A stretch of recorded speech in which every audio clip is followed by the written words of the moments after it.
नमस्कार, आदाब, सत श्री अकाल। मैं हूं राकेश तारा, लेके आया हूं एक स्पेशल रिपोर्ट। जिस तरह से सरकार चाहती है कि वुमेन को एम्पावरमेंट मिले, और अगर बात की जाए तो 370 टूटने के बाद जो है ये डीडीसी इलेक्शन हो रहे हैं।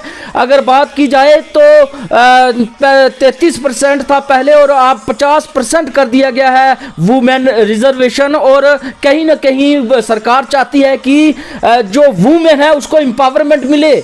और आइए, हमारे साथ हैं सोनम जी, जो कालाकोट कॉन्स्टिट्यूंसी से लड़ रही हैं। और बात की जाए तो इन्होंने अपना एक ग्राउंड बना रखा है, लोगों के बीच जाकर, समाज के बीच जाकर, और कोविड-19 के अंदर इन्होंने घर घर जाकर लोगों की सहायता की। और लोग भी चाहते हैं कि वुमेन एम्पावरमेंट जो है बढ़े। आइए बात करते हैं, हमारे साथ हैं सोनम शर्मा जी। जी सोनम शर्मा जी, बताइए, जिस तरह से आपने ये फील्ड चुनी, जिस तरह से आप समाज कार्य करती रहती हैं, लेकिन आपने ये डीडीसी इलेक्शन जो लड़ना सोचा, तो क्या मन में सोच रखी?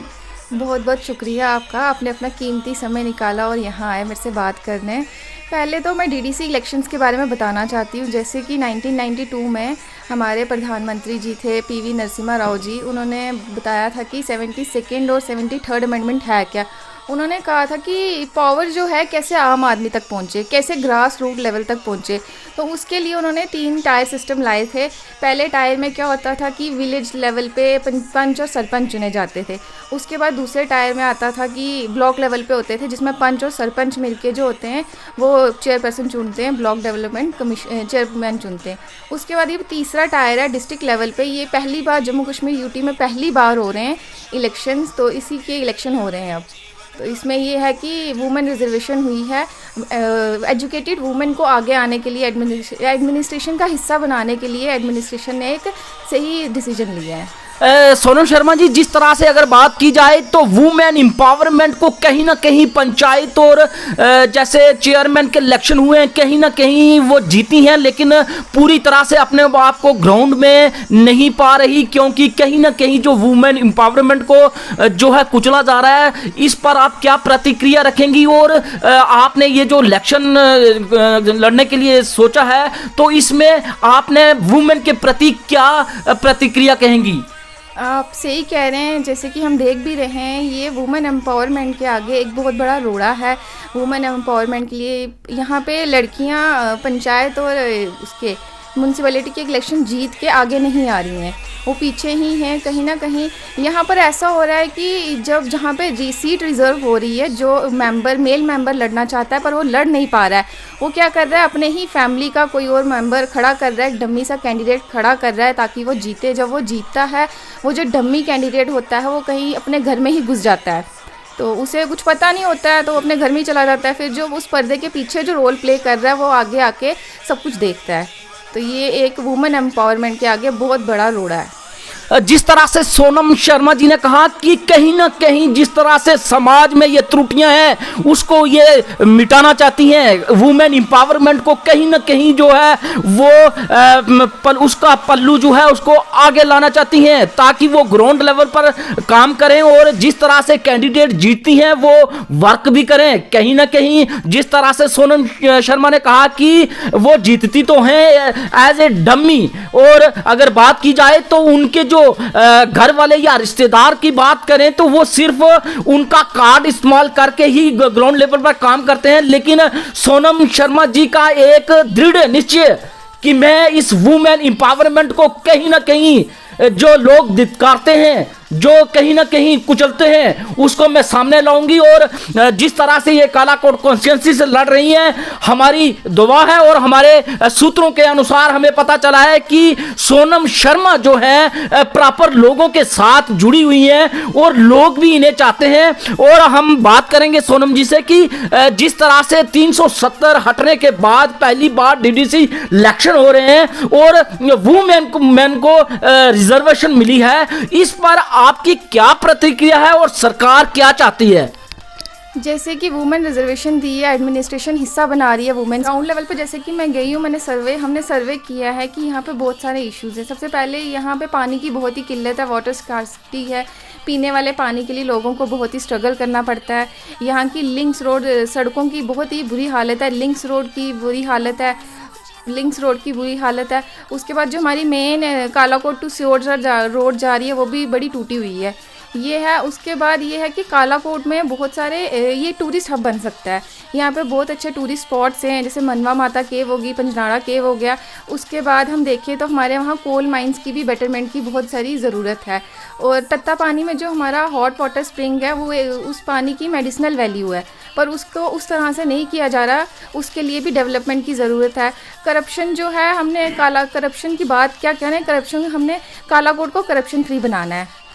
जिस तरह से अगर बात की जाए तो सोनम शर्मा ने जब बात कही कि किस तरह से जो इश्यू हैं उन्होंने बताया ग्राउंड लेवल पर मैं वो ठीक करूंगी, तो सुनने वाले जो लोग हैं, खासकर महिलाएं कैंडिडेट, खासकर महिलाएं को पता चले कि किस तरह से महिला जो है वो भी प्रॉपर ग्राउंड पर काम कर सकती है। जिस तरह से वुमेन एम्पावरमेंट को अगर पक्का करना है तो कहीं ना कहीं हमने वुमेन को आगे लाना होगा।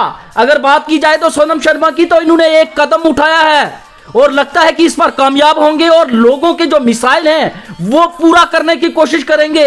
जी हां, अगर बात की जाए तो जिस तरह से इन्होंने कालाकोट की पूरी दास्तान सताई की, किस तरह से रोड एक्टिविटी और खासकर तत्तापानी जैसी जो टूरिस्ट प्लेस है, ये मेडिसन योग्य चीजें हैं, ये जो इसको ये बढ़ाना चाहती हैं। और हम थोड़ा सा सोनम शर्मा से एक बात और पूछना चाहेंगे कि जो लोग सिर्फ डमी कैंडिडेट खड़े करके जो कि उनको आगे समाज में नहीं आने देते, तो इस पर आपका कैसा कदम रहेगा?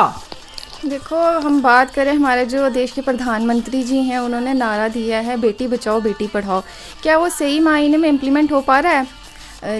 जैसे स्वच्छ भारत मिशन है, उस पर क्या है, खुले में शौच ना करें, उसका मकसद ही यही था कि खुले में शौच ना हो। पर जो हमारी महिलाएं हैं वो बाहर जाके शौच कर रही हैं, क्या उन्हें घर के अंदर टॉयलेट फैसिलिटी नहीं देनी चाहिए? ये सभी इश्यूज़ हैं, बहुत सारे इश्यूज़ हैं महिलाओं को लेके, जिसके लिए हम खड़े होंगे, ये इश्यूज़ हम आगे तक ले जाएंगे। जिस तरह से सोनम शर्मा जी का दृढ़ निश्चय कि मैं कहीं ना कहीं वुमेन एम्पावरमेंट को जो है बढ़ावा दूंगी, इनका कहने का यही भाव है कि अगर मैं आगे निकलूंगी तो मुझे देखकर और वुमेन भी जो है अपने आप को समाज में अपना रुतबा दिखाने की कोशिश करेंगी। ये तो हम मुबारकबाद देते हैं सोनम शर्मा को और उनके परिवार को, जिन्होंने इनको घर से बाहर निकलने दिया। एक पढ़े लिखी हैं और समाज में अगर बात करें तो समाज के साथ जुड़ी हुई हैं। और ग्राउंड लेवल पर अगर बात करें तो सूत्रों के अनुसार लोग इस फैमिली को जानते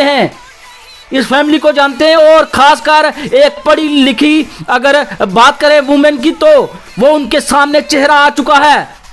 और एक बात और कहेंगे कि सोनम शर्मा जिस तरह से ग्राउंड लेवल पर काम कराने की बात कर रही हैं, आज तक जितने भी अगर बात की जाए तो इलेक्शन हुए, लेकिन लोगों का मैनिफेस्टो अभी तय नहीं होता है, तो इलेक्शन में जो कि लड़ने के लिए तैयार हो जाते हैं। लेकिन सोनम शर्मा ने शुरू में ही बताया है कि खासकर जो कि महिलाओं को कुचला जाता है, खासकर महिलाओं की जो भी कमियां हैं उनको मैं दूर करूंगी और कहीं ना कहीं उनको एम्पावरमेंट देने की कोशिश करूंगी।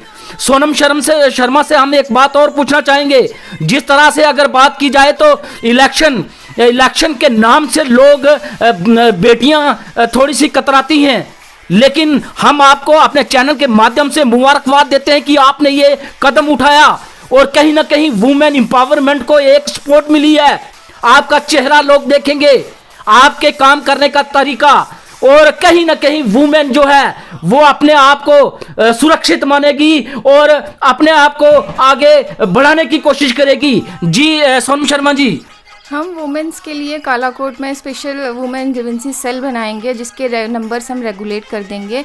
वो जो टीम होगी वो 5-6 लड़कियों की होगी, और लड़कियां जो हैं वो मेन कालाकोट की होंगी, जिन्होंने पीएचडी कर रखी है या वकालत में अपना नाम कमाया या एजुकेशन में रोल प्ले कर रही हैं। वो हर किस्म से, हर तरह से कालाकोट की लड़कियों को, महिलाओं की सेवा में हाजिर रहेंगी। जिस तरह से इन्होंने कहा कि हमारी बेटियां, जिस तरह से एक नारा है बेटी बचाओ बेटी पढ़ाओ, लेकिन आज सोनम जी के मुंह से हमने सुना बेटी को बढ़ाओ भी। जी हां, अगर इलेक्शन में अगर बच्चियां उतरेंगी तो कहीं ना कहीं समाज में वो त्रुटियां खत्म होंगी कि बेटी को घर से बाहर नहीं भेजना, बेटी को अकेले बाहर नहीं भेजना। क्या बेटा और बेटी में क्या फर्क है? ये नारा जो है बेटी बचाओ बेटी पढ़ाओ, अब इसके साथ जुड़ रहा है जिस तरह सोनम शर्मा इलेक्शन लड़ रही है, बेटी को आगे बढ़ाओ। हम इनके परिवार को मुबारकबाद देते हैं कि जिस तरह से इन्होंने पढ़े लिखी वुमेन को एम्पावरमेंट दी है। आजकल लोग जो हैं कहीं ना कहीं कतराते हैं कि हमारी बेटी, बहू या पत्नी बाहर ना निकले, लेकिन ऐसे परिवार जो देश के लिए कार्य करना चाहते हैं, हम तो मुबारकबाद देंगे और अप्रिशिएट करेंगे अपने जेके न्यूज ब्रेक की तरफ से। और लास्ट में हम सोनम जी से लास्ट आखिरी यही बात करेंगे, जिस तरह से आपने इलेक्शन खड़े होने की बात की और आप इलेक्शन लड़ना चाहती हैं, तो इसमें ज्यादा श्रेय किसको देती हैं आप? सबसे पहले मैं श्रेय देना चाहती हूँ भारत सरकार को, जिन्होंने वुमेन सीट रिजर्वेशन रखी है। उसके बाद मैं श्रेय देना चाहती हूँ मेरे इस टीम को, जिन्होंने मुझे एनकरेज किया कि मुझे फील्ड में आना चाहिए, ये करना चाहिए। उसके बाद तीसरा श्रेय देती हूँ मैं अपने क्षेत्र के लोगों को, जिन्होंने मुझे कहा कि ये चीज़ मुझे करनी चाहिए। उसके बाद जो चीज़ मैंने पढ़ी है, मैंने एमए पॉलिटिकल साइंस में किया है, तो जो चीज़ मैंने पढ़ी है उसे फील्ड में जाके करना, प्रैक्टिकली करना, उसे भी तभी मेरी पढ़ाई की सही मायने में डिग्री की मान्यत होगी। उसके बाद जो भी हमारे इश्यूज़ हैं, जैसे कि वाटर स्कार्सिटी आ गई, रोड कनेक्टिविटी आ गई, लिंक्स रोड आ गई, वो तत्ता पानी का हॉट वाटर स्प्रिंग आ गया, कालाकोट को टूरिस्ट हब बनाने का जो भी है, यूथ को एम्पावर करने का, जितना भी हमारे जो भी इश्यूज़ हैं उन सब के लिए। उसके बाद हम ये कहेंगे कि अगर मैं जीतूँ या मैं हारूँ, जो भी हो, जो भी मेरे एजेंडा है, मेरा मैनिफेस्टो है, उस पर मैं काम करती रहूँगी। इसे मैं पीसफुल तरीके से ब्लॉक लेवल पे, डिस्ट्रिक्ट लेवल पे, यूटी लेवल पे, इंटरनेशनल लेवल पे, ट्विटर के माध्यम से, आईटी सेल के माध्यम से सबसे ये इश्यूज़ बढ़ाती रहूँगी। और मैं आपका बहुत बहुत शुक्रिया अदा करती हूँ, जेके न्यूज़ ब्रेक का शुक्रिया अदा करती हूँ, राकेश जी का शुक्रिया अदा करती हूँ, जिस तरह वो पावरफुल तरीके से, जितनी ऊर्जा से बात करते हैं, शायद उतनी पावर मेरे में नहीं है जितनी अपनी बात रखने का और रखते हैं आप। जिस तरह से अगर बात की जाए तो सोनम शर्मा जी ने किस तरह से विस्तार से बताया कि उनका मैनिफेस्टो क्या है, और कहा कि मुझे जीत और हार की परवाह नहीं, मुझे इंप्लीमेंट करना है, वुमेन इंप्लीमेंट करना है।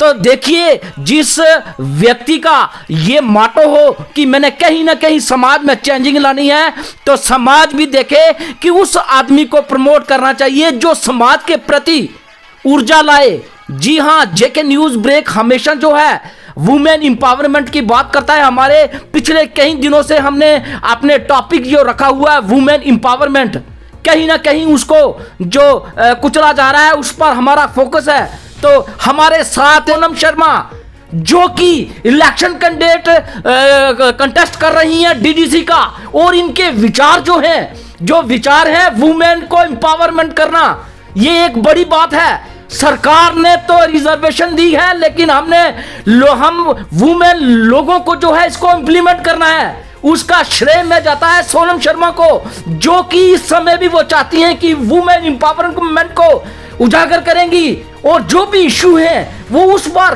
कहीं ना कहीं जो है खरी उतरेंगी। Rakesh Sharma, JK news break, Rajouri.